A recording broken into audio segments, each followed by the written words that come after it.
Merci de votre légendaire attention, vous qui nous suivez de partout dans le monde, à Uvira, en Afrique, au Congo. Merci parce que vous êtes nombreux en train de nous suivre. Nous, c'est la télévision Uvira News TV. À la présentation, appelle-moi Olivier Ramazani Alvin Bassoubi, votre humble serviteur de tous les jours. Aujourd'hui, nous recevons des invités dans le cadre de l'émission Zoom sur la société. Et je rappelle déjà que nous allons échanger sur une thématique tellement importante qui parle du déploiement des troupes de la force régionale en République démocratique du Congo.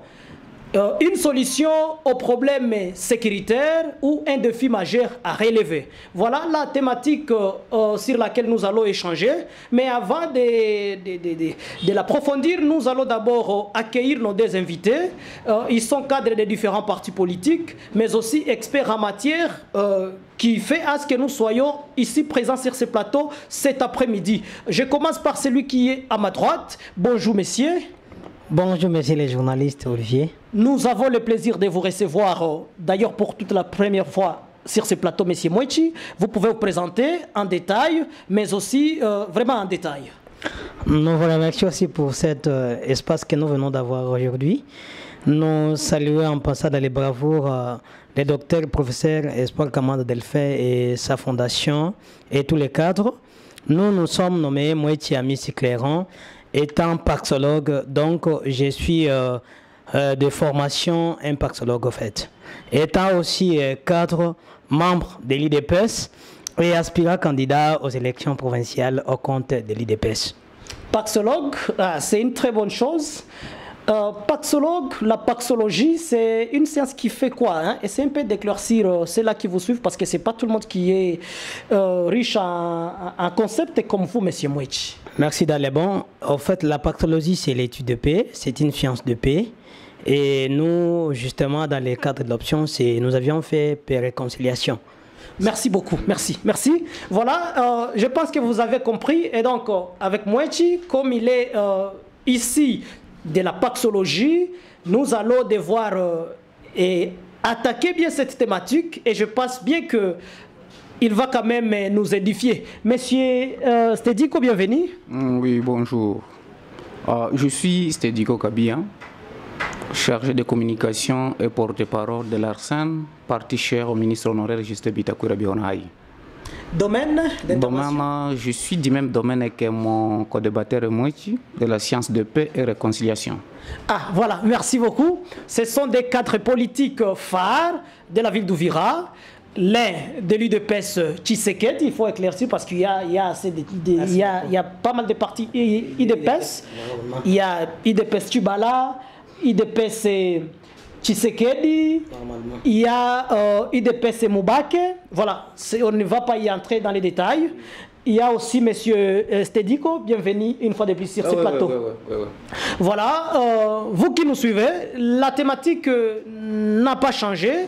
Elle reste les déploiements des forces régionales et de l'EAC sur les sols de la République démocratique du Congo. Une solution au problème sécuritaire ou un défi majeur à relever. Nous commençons par Mouechi. Comment vous analysez ces déploiements en tant que technicien du domaine? Merci beaucoup une fois de plus pour la parole m'accordée.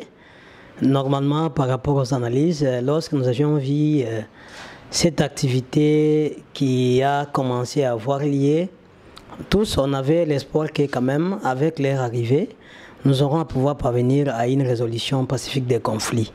Parce que vous savez aussi, dans le cas des Nations Unies, il y a le cas des forces. Et lorsque la première procédure, la procédure de négociation, la procédure de dialogue n'a pas eu lieu, maintenant on va faire déployer les contingents ou les soldats dans le cadre de pouvoir chercher la paix à travers une force. Et puis, nous avions cru que grâce à ce déploiement et présence de la force de l'EIC au niveau de l'Est de la République démocratique du Congo, que nous aurions quand même une solution palliative par rapport à ces problèmes. Mais hélas, au fur et à mesure avec le temps, pour le moment, la situation est totalement vraiment décevante parce que ce qu'on s'entendait, ce n'est pas ce qu'il y a. Bref, c'est ça. Est-ce que faudra-t-il encore espérer qu'il peut y en avoir une solution quant à ça? parce que vous avez suivi pas plus tard que le samedi 4 février, lors du 20e réunion extraordinaire des chefs d'État de l'EAC, on a invité la République démocratique du Congo à travers les forces de défense nationale de faciliter le déploiement des troupes ougandaises mais aussi sud-soudanaises sur le sol congolais. Est-ce qu'il faudra-t-il encore espérer que toutes ces forces et tous ces éléments qui viennent apporteront un ouf de soulagement sur la question socio-sécuritaire de la population, aussi longtemps que l'activisme de M23 continue à battre les records? Est-il possible d'espérer encore? Merci. Étant qu'analyste amateur, sans avoir les penchants politiques, nous devons avoir dire une vérité parce que nous sommes là pour aider l'auditoire qui est en train de nous suivre. À vrai dire, ce sont les gens qui sont les protagonistes, les deux acteurs en conflit, qui cherchent des solutions aux problèmes à leur conflit. Mais aussitôt que, si c'est les conflits qui engagent entre des États, ce sont les deux États qui doivent se mettre autour d'une table et trouver des solutions autour de ça. Mais les cas de l'M23, dont pour aujourd'hui, il y a des connotations terroristes, le Congo est en train de pouvoir essayer un peu à pouvoir dire que ce sont les M23, ce sont les Rwandais qui menacent, qui agressent le Congo. Et par rapport à certaines épreuves qu'ils ont au moins approuvées, et on va voir que normalement, quelque part, cette guerre est purement politisée. Cette guerre est purement politisée et que, étant un paxologue, je vais dire que normalement, si les Rwandais devraient accepter, parce que pour qu'il y ait une table de négociation, les deux protagonistes doivent accepter d'abord de se retrouver autour d'une table. Et si l'un d'eux n'est pas coupable, n'est pas prêt pour négocier, donc il y aura la persistance des conflits. Quels sont ces protagonistes? Bon, quelque part, d'une manière ou d'une autre, par rapport à la diplomatie, il y a un problème entre le Congo et la RDC aujourd'hui. J'ai dit bien le Congo et la RDC d'abord aujourd'hui. Si d'autres États faisant partie de l'EIC peuvent faire partie, mais aujourd'hui, par rapport aux acteurs directs des conflits, ceux qui sont en train d'être observables au niveau du terrain, c'est le Congo, la RDC et le Rwanda. Ce sont les deux protagonistes. Les autres peuvent être soit les acteurs indirects parce qu'ils ne sont pas visibles, mais ceux qui s'affrontent aujourd'hui, ce sont les deux États, la RDC et celui du Rwanda. Merci beaucoup, merci pour cette brève explication. Mais c'est dit que d'entrée de jeu, en tant qu'expert en domaine, comment vous analysez ces déploiements massifs des troupes régionales de l'EAC au niveau de la RDC? Oui, en tenant la parole, je ne souhaiterais pas intervenir comme analyste, même si je suis pexologue de la formation. Sinon, je pourrais être, je dis bien, impartial. Juge parti. Mais vous m'avez invité ici comme acteur politique. Mais aussi, c'est-à-dire, les casquettes là de pexologue, ça n'a pas de sens dans cette émission. Alors, je voulais dire ceci, messieurs les journalistes. Nous avons une mauvaise interprétation de la situation qui se passe à Goma et à l'est du pays en général.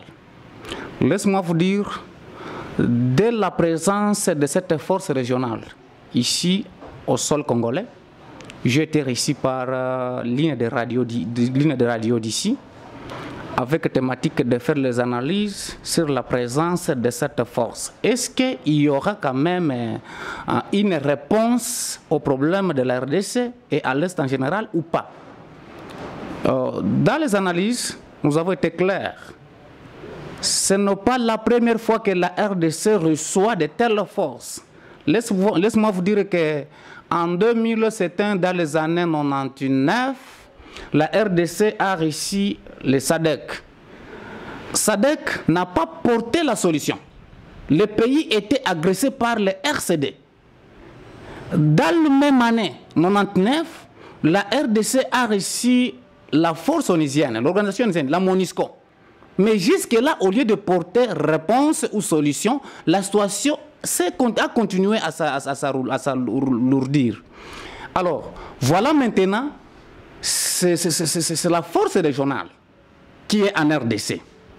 Messieurs les journalistes, avec les lectures et les analyses que nous autres nous faisons, cette force régionale, jamais elle n'allait pas porter solution à tout ce qui se passe ici. Et si vous comparez la théorie et la pratique sur le terrain, vous trouverez qu'il y a une différence.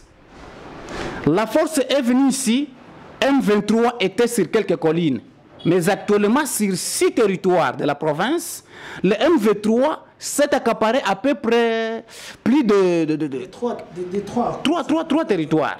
Plusieurs villages de 3 territoires. Actuellement, ils sont à peu près 30 km de la ville de Goma. Mais finalement, on se demande, que fait la force régionale au lieu de barrer route à la progression du M23? Elle facilite bien, je dis bien, elle facilite le M23 de s'accaparer certaines entités. Là, vous trouverez qu'il n'y a pas de sens de rester avec cette force ici en RDC. Et voilà pourquoi je vous dis, je ne voudrais pas intervenir comme pexologue, mais plutôt comme un Congolais touché, je ne sais pas, blessé et traumatisé par cette guerre d'agression. Voilà oui, monsieur Stediko, aujourd'hui il y a pas mal d'organisations de défense des droits humains congolaises. Là, je cite l'ACAJ. Et nous sommes en train de les vivre au niveau du Nord Kivu, à Goma précisément. Il y a des manifestations contre l'avènement de ces troupes régionales de l'EAC.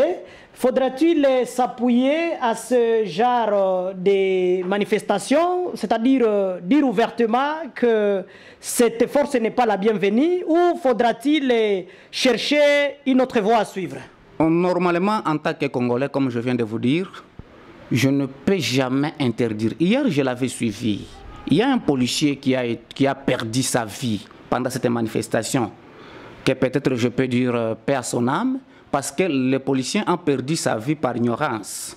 Actuellement, la situation dont nous sommes en train de parcourir, ça ne demande pas que la population intervienne seule. Il a fallu que la population et les autorités et l'armée et les agents de la sécurité, tout le monde, qu'on puisse se construire en un seul homme pour faire face à cette situation que le Rwanda veut nous imposer.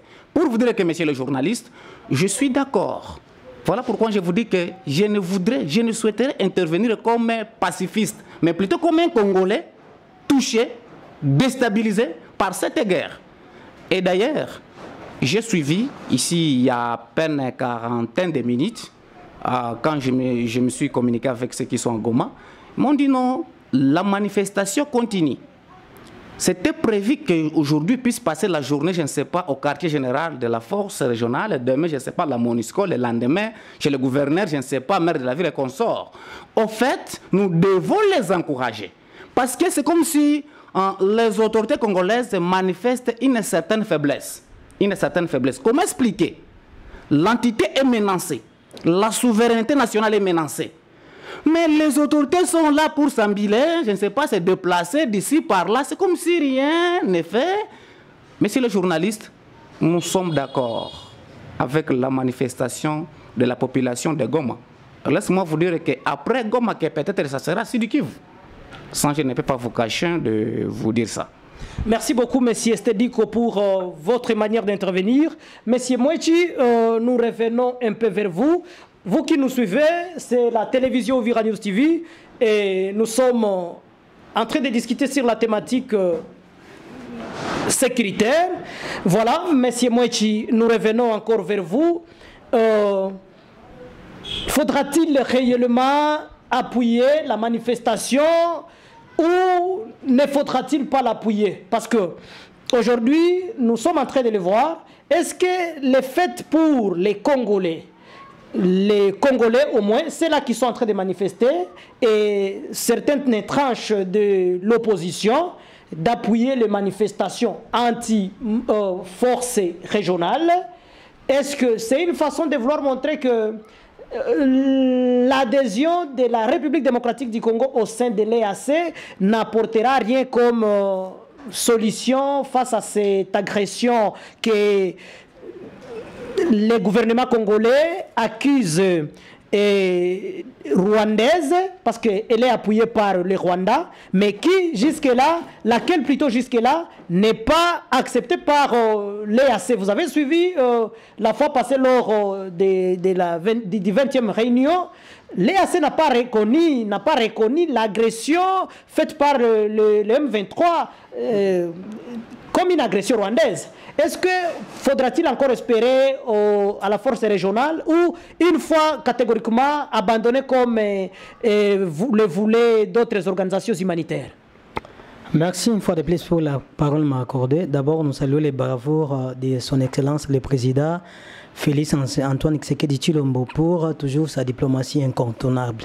Bon, en fait, dès que j'ai fait mon introduction, à la fois je suis en train d'intervenir en tant que pastorologue parce que ça c'est mon domaine, mais à la fois j'interviens en tant que cadre de l'IDPS et pouvoir aussi montrer aux gens que le président en tant que lui, avant que je revienne sur la question que vous m'avez posée de la manifestation, j'y reviendrai. Dès que le président a entré au pouvoir, il a rencontré les pays étaient vraiment au rez-de-chaussée. Il y avait plusieurs problèmes autour desquels le président a hérité. Et le président a commencé à faire le voyage pour avoir ici d'abord la diplomatie. Parce que sur le plan diplomatique, notre pays n'était plus à la hauteur. La raison pour laquelle il a voulu d'abord créer de bonnes relations entre les pays étrangers, entre les États proches et j'en passe. Et loin de là, cela a failli en sorte que par rapport à ces démarches, que les pays soient à un niveau sur le plan diplomatique. Ça d'abord nous saluons. Et qu'avec l'idéologie du parti de l'IDPS, que l'IDPS prône la paix, le développement et le progrès social déjà. C'est pourquoi on dit le peuple d'abord. Alors, vu que ça, c'est la culture que le président est outillé, voilà, il ne devrait pas d'abord envisager les cas de force. Si même aujourd'hui le président est en train de dire aux gens d'entrer en pleine armée, de s'enregistrer, pour qu'ils soient nombreux et que nous puissions aller à la bataille, parce que c'est le plan B. Parce que le plan A n'a pas parvenu à pouvoir vraiment réussir, parce que nous avons des gens qui n'ont pas la culture de paix. Et quelque part, tous les coups sont permis enfin que vous puissiez aussi gagner la guerre, s'il s'agit des cas de la guerre. Aussi, les cas de la manifestation. La manifestation est constitutionnelle. La manifestation est constitutionnelle. Mais ce qui est là, on dit si les gens doivent pas manifester, ils doivent avoir des banderoles ou des effigies, tout en publiant leur message sur les panneaux publicitaires, et pacifiquement, sans avoir au moins faire de pertes de vies humaines, de matériel et j'en passe. Mais pourvu que même nous sommes appelés en tant que aussi Congolais à pouvoir être cultivé par plusieurs cultures même de manifester notre droit, mais sans avoir occasionné de perte de patrimoine de l'État, parce que nous-mêmes nous sommes en train de perdre, nous sommes même les perdants. Nous-mêmes nous sommes les perdants. Et puis, entre le Rwanda et la RDC, il y a les jeux de ping-pong. Vous comprenez? Il y a les jeux de ping-pong. Je vais dire ça. Récemment, lorsque le président était au niveau... du Burundi, là où ils se sont rencontrés, à la réunion de l'EIC, on l'a exigé de pouvoir négocier avec M23. Mais le président a été catégorique. Il a dit, moi, je ne peux pas négocier avec les terroristes. Il ne les appelle pas les rebelles, avec les terroristes. Pourquoi? Parce que le président, en analysant, il a vu que derrière les gens là, dont on appelle les M23, il y a plusieurs pays qui se cachent. Et il se voile la face plutôt, il se voile la face. Mais lui étant clair, étant aussi patriotique, il a dit, on n'aura pas jamais à pouvoir même scinder aucun centimètre de notre État, parce que c'est parmi la souveraineté. Mais les gens disent il y a déjà à peine de 6 mois que les M23 a occupé, mais jusqu'à maintenant. Quand il dit céder, parce qu'il y avait des accords, dans le gouvernement de l'FCC. il y avait des accords que Kabila avait aussi engagés avec plusieurs États, y compris le Rwanda. Mais vu que lui n'avait pas voulu avoir continué avec ces accords-là quelque part, ou vu que lui n'a pas voulu avoir engagé les pays dans des accords étant patriote, il a dit qu'aucun centimètre ne sera pas accordé à qui que ce soit. Ça veut dire quoi? Ça veut dire que officiellement, juridiquement, le président n'a jamais cédé aucun centimètre. Même si ces gens-là ont envahi par des gré et des forces, un bon jour, ils finiront par abandonner parce que ce n'est pas leur espace. C'est pour le Congo. Ils les ont fait par une pression, sans les voies égales. C'est dans des voies inégales. Mais tôt ou tard, ils finiront. Raison pour laquelle il dit que tout le monde doit être au veille patriotique, étant congolais. Raison pour laquelle tous nous sommes appelés de chercher comment est-ce que tu peux pouvoir revenir au niveau du Nord Kivu. Parce que si l'île d'identité est vraiment frappée, c'est tout le monde qui sont frappés. Mais le président ne cesse jamais à pouvoir se débattre par-ci, par-là et trouver des solutions autour de ces problèmes. Merci beaucoup. Monsieur Stediko, aucune condamnation de l'agression rwandaise face à la RDC par l'EAC en soi. Est-ce que ce n'est pas une façon pour l'EAC de jouer le juge parti? Ça déjà c'est une question avec réponse.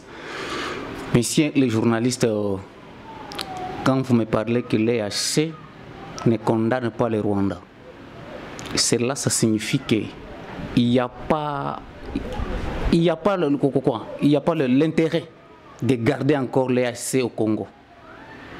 L'EAC qui se permet de se prononcer à haute voix que non, le Rwanda n'agresse pas le Congo. Or, le Rwanda finance le M23 du jour et nuit. Et qui se permet de dire que non, le Rwanda n'agresse jamais la RDC. Vous comprenez qu'avec de tels langages, ça ne sert à rien que l'EAC continue à vivre sur le sol congolais.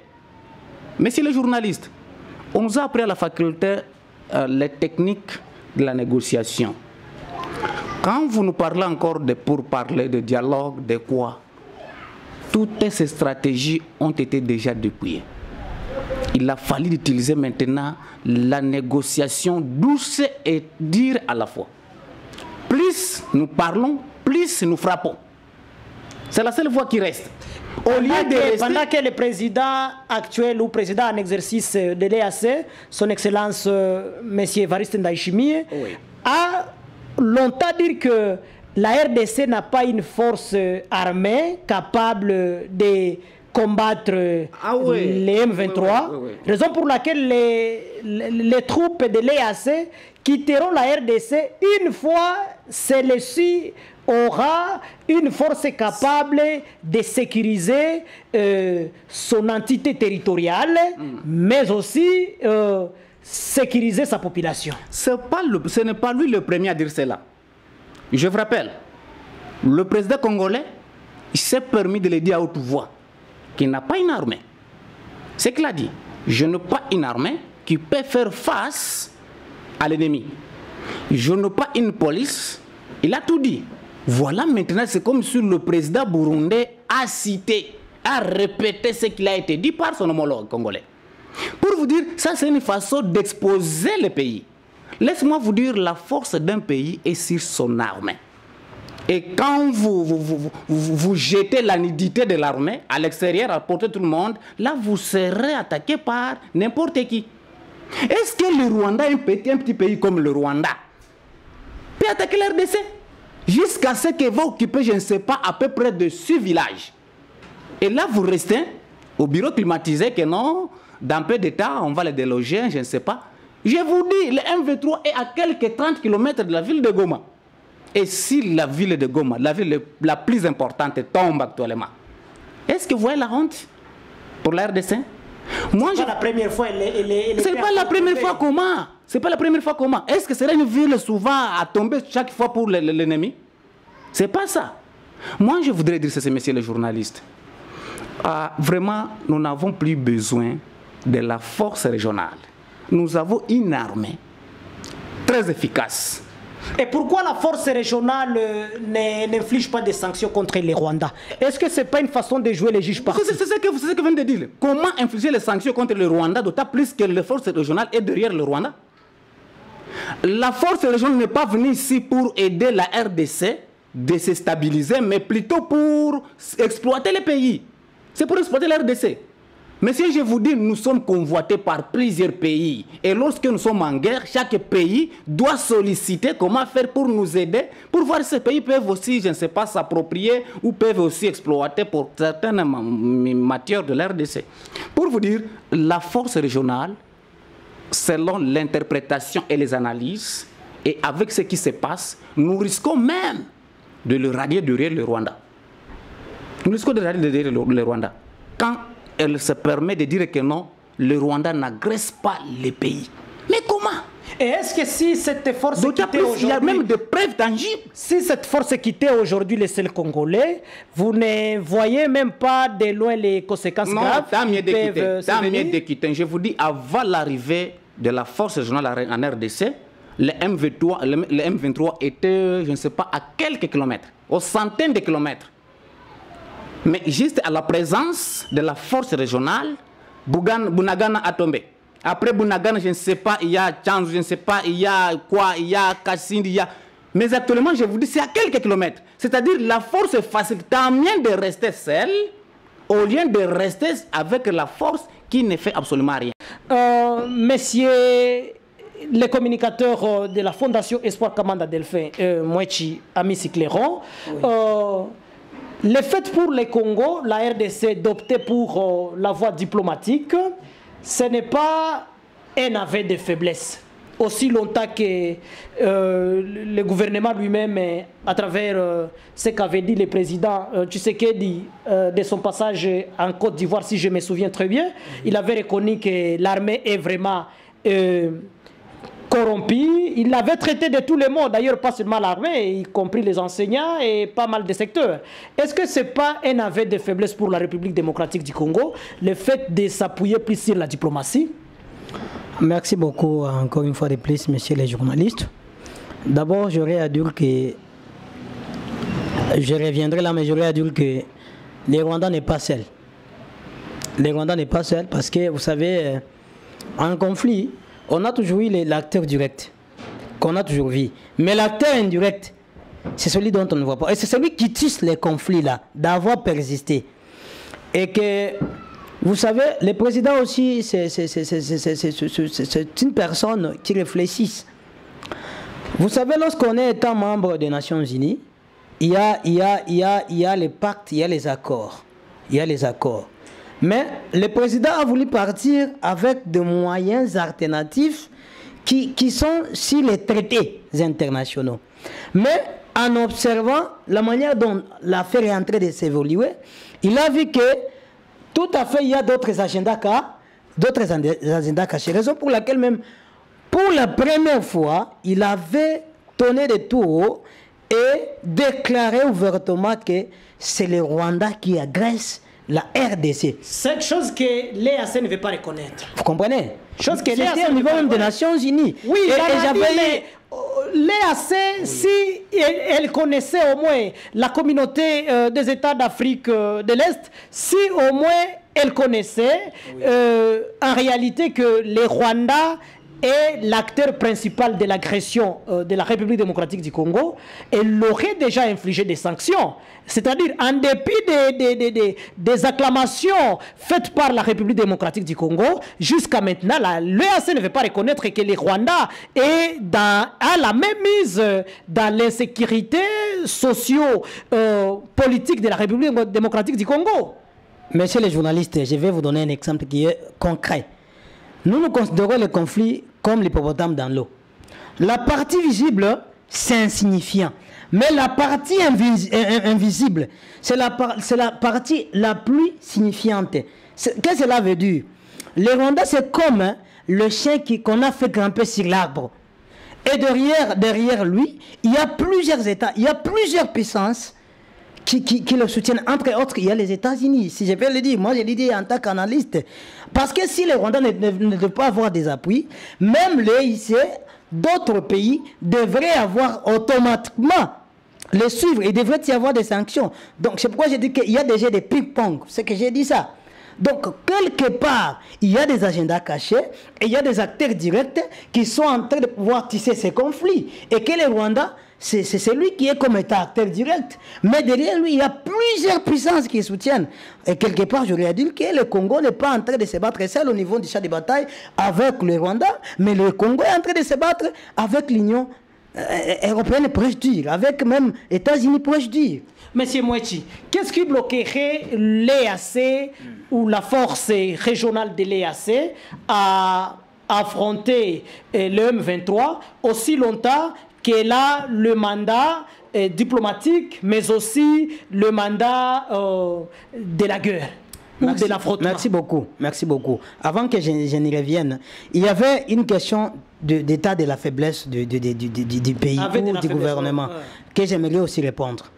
Tel que vous avez dit que le président avait dit à tout OK, l'armée est faible. Vous ne le reconnaissez pas? À vrai dire, écoute-moi, à vrai dire, l'armée était très faible. Moi, j'ai continué à mettre des superlatifs. Ça veut dire quoi? Était très faible, ça veut dire quoi? Parce que, vous savez, l'armée était trop infiltrée.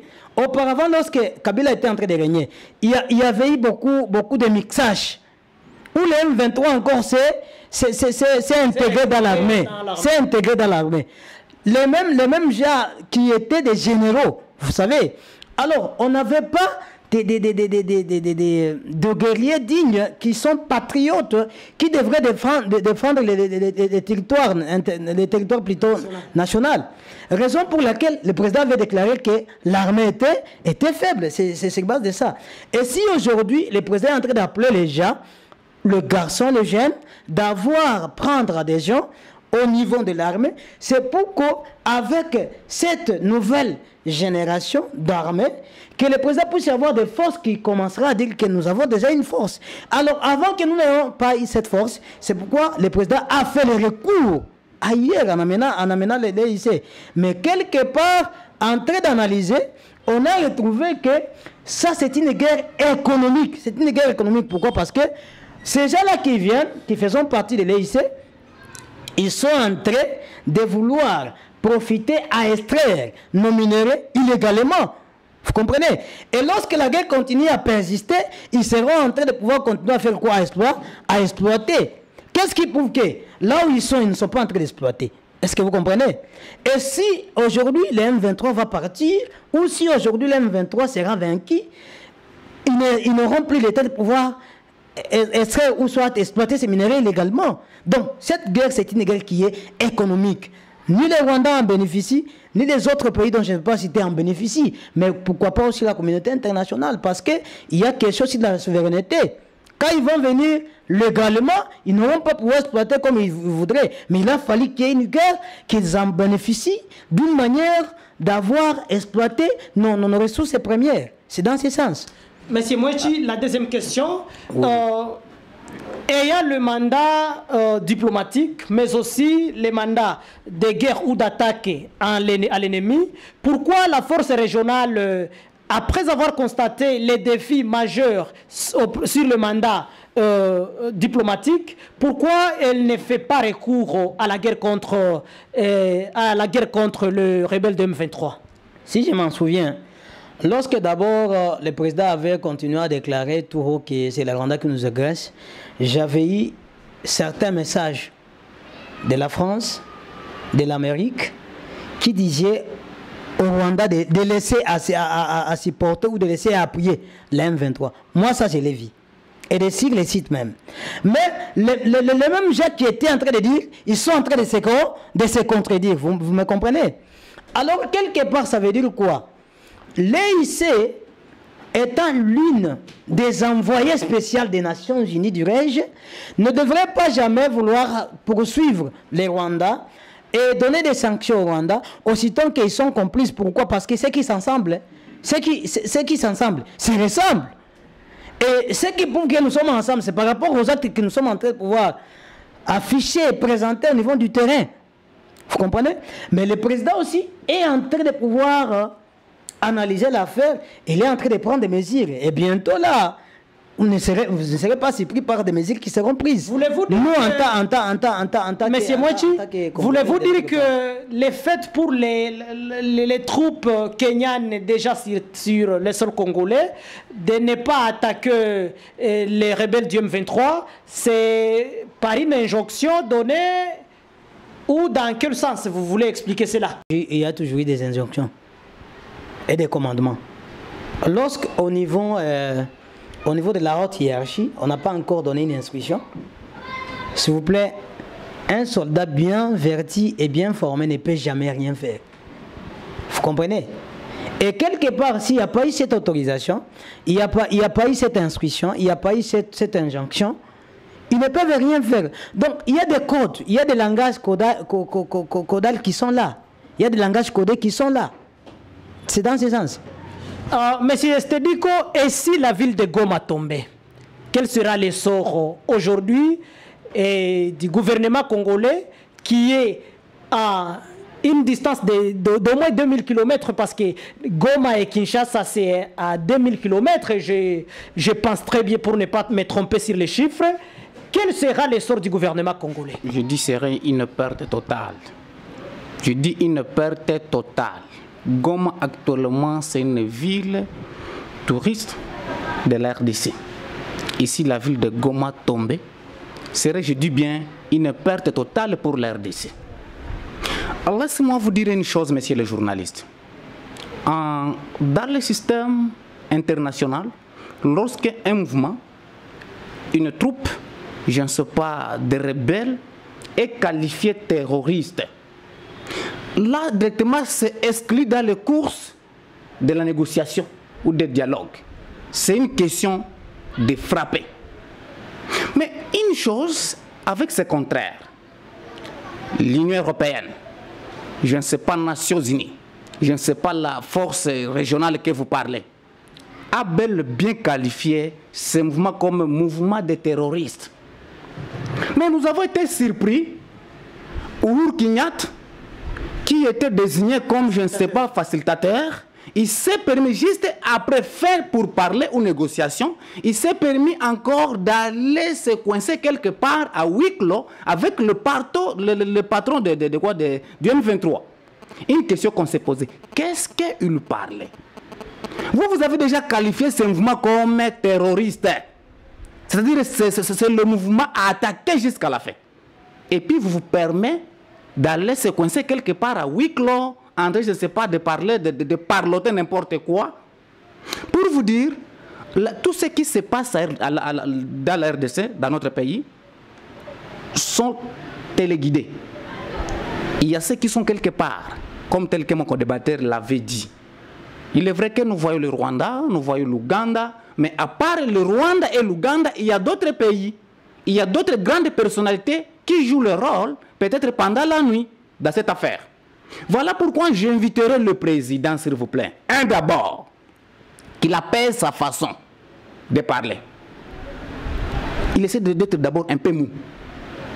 La réaction d'abord. Et quand il parle que je n'ai pas l'armée, j'ai suivi mon co-débatteur, l'a dit non, il est vrai que l'armée était faible. Comprenons ça parce que tous nous sommes des Congolais. Et nous connaissons comment on a construit notre armée. Parce que c'était une armée de mixage, de brassage. Ça c'est vrai. Mais ce n'était pas une occasion de les prononcer à haute voix, encore à l'étranger, à la portée de tout le monde. Là, vous exposez la souveraineté d'un pays.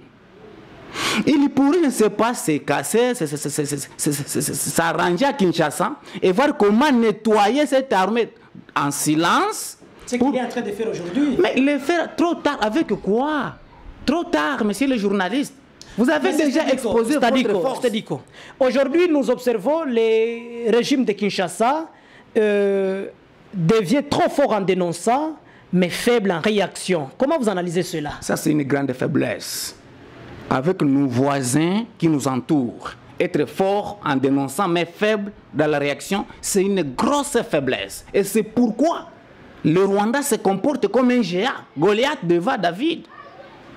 Mais comparativement à la RDC, la République démocratique du Congo face à un pays comme Rwanda, d'une superficie qu'on peut comparer à une superficie d'un simple territoire d'Uvira ou Fizi.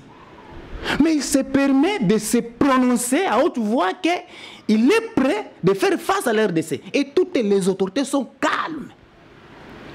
Pour dire, messieurs les journalistes, c'est une grande occasion. C'est une grande occasion, s'il vous plaît.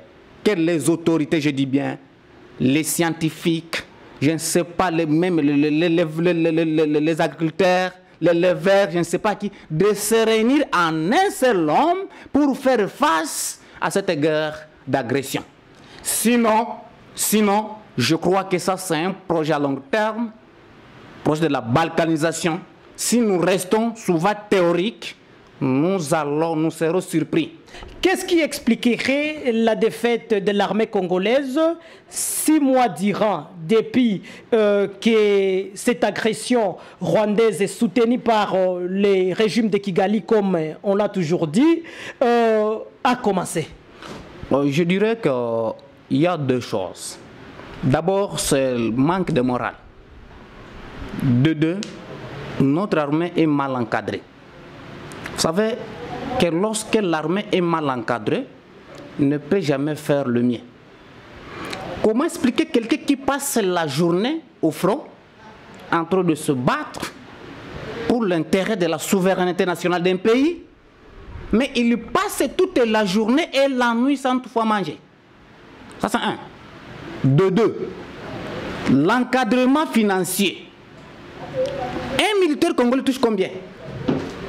Et si quelqu'un touche rien, je ne sais pas, le salaire qui n'est pas même à mesure de satisfaire certains besoins, et vous voulez qu'il accepte de se sacrifier, de sacrifier sa vie pour la patrie. Cela, c'est parmi l'une des choses ou l'une des causes qui fait à ce qu'il y ait toujours la défection, qu'il y ait toujours, je ne sais pas, défiance pour l'armée congolaise.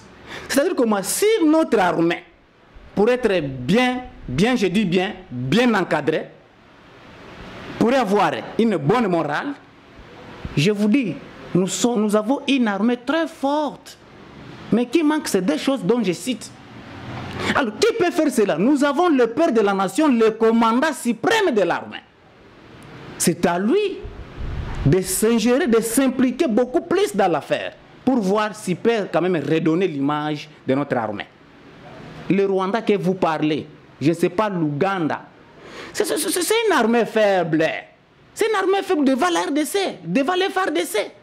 Mais notre armée est mal encadrée. Notre armée a une mauvaise morale. C'est-à-dire, quand les concernés, les commandants suprêmes, je ne sais pas, les autorités congolaises, pourraient s'investir pour voir s'ils peuvent relever la situation de l'armée congolaise, le Rwanda ne peut jamais faire face à notre armée et l'Ouganda. Monsieur Mouechi, dans le cadre de finir avec cette émission, les FARDC sont classés parmi les top 10 des armées africaines. Qu'est-ce qui fait à ce qu'elle ne gagne jusque-là pas cette guerre? Merci beaucoup. Je n'aurai pas jamais à pouvoir me contredire. D'abord, j'aurais à rappeler mon co-débatteur qui est en 2023, l'année que nous sommes en train de pouvoir parcourir, la partie énorme du budget de l'État est dans les fiefs de l'armée. Vous comprenez ça? Donc, c'est pas ça dire que les soldats sont en train de passer ventre créé ou sa journée affamée, non plus. Parce que l'État, au moins, a fait une prévision autour de ça.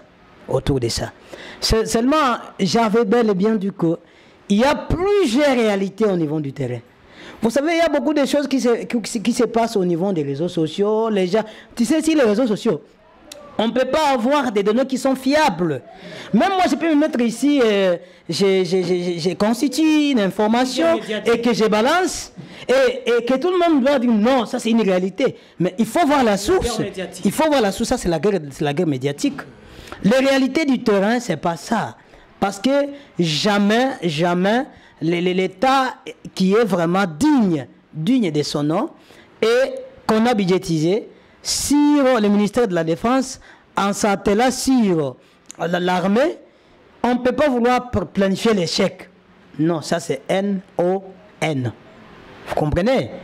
Et si on ne devait pas avoir les ravitaillements en alimentation et sur les plans logistiques, sinon jusqu'à maintenant, il faut voir si quelqu'un est affamé. Jusqu'à maintenant, il devrait déjà arriver au niveau de Goma. Goma serait tombé.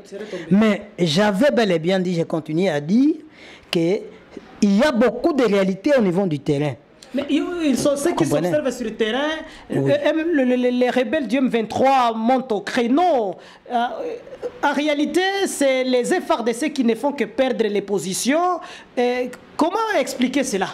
Est-ce que vous savez que lorsque vous êtes en train de vous battre avec 2 ou 3, à chaque fois, on nous parle de repli stratégique, et Goma risquerait de tomber, et on nous dira toujours repli stratégique. Comment vous analysez vraiment cette question-là? Comprenez-moi, je n'avais pas encore chuté. Je disais que lorsque vous êtes en train de vous battre avec des États, dont mon collaborateur a dit là, le Rwanda et l'Ouganda par exemple, parce que là, c'est ça, entre 2 États, et 3, pourquoi pas 4, et pourquoi pas, et j'en passe.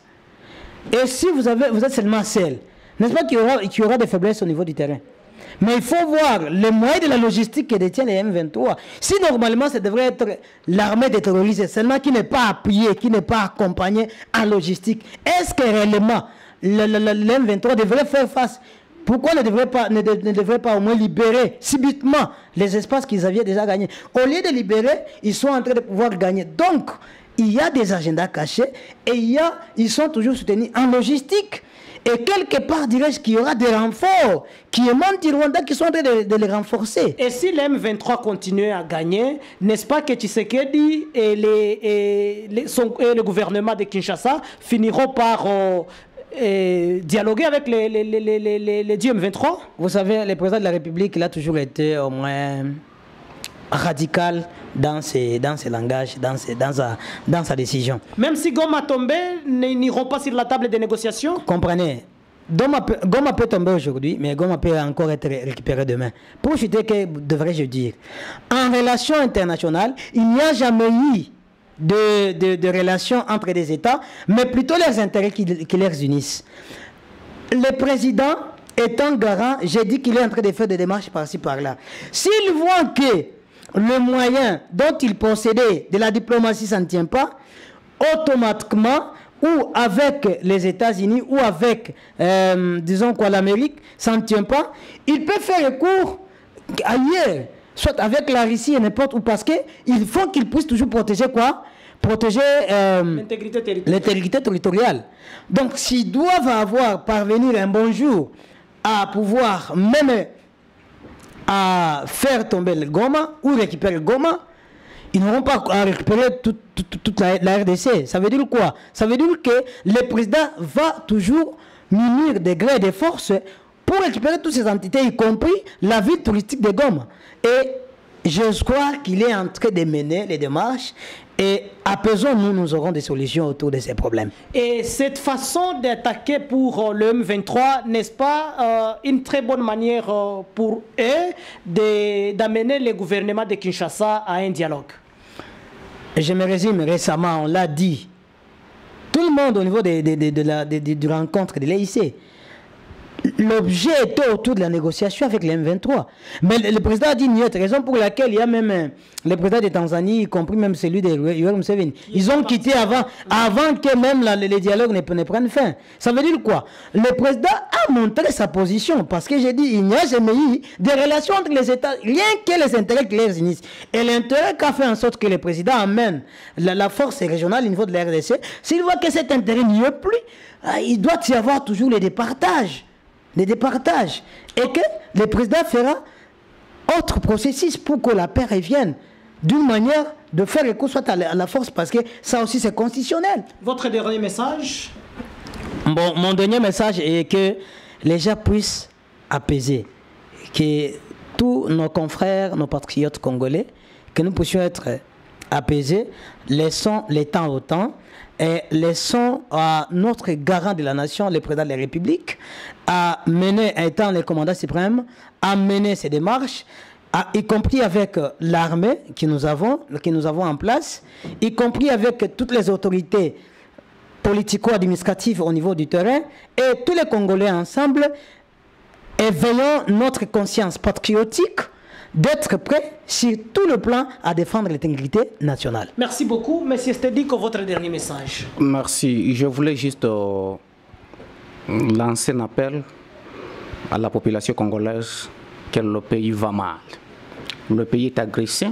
C'est une guerre imposée par nos voisins, bien reconnue parce que l'ennemi est bien identifié. C'est une question de se réunir, de se concentrer, de se former en un seul homme et être derrière notre armée. En plus de choses, je voudrais juste passer ce message pour le président de la République, que la situation dont le pays est en train de traverser, ça ne demande beaucoup de déplacements. Il doit sinon imiter le comportement ou l'habitude du président de l'Ukraine.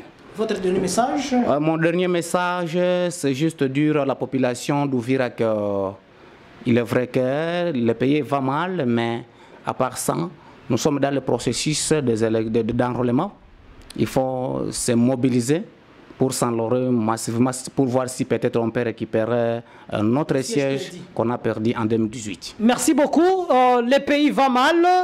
Comme vous venez de le dire de la part de nos invités, eh bien, ainsi s'achève notre émission Zoom sur la société qui a connu la participation de M. Mouechi Amissi Cléron, cadre de l'IDPS, mais aussi paxologue de formation, mais aussi du communicateur du parti politique Arsène, M.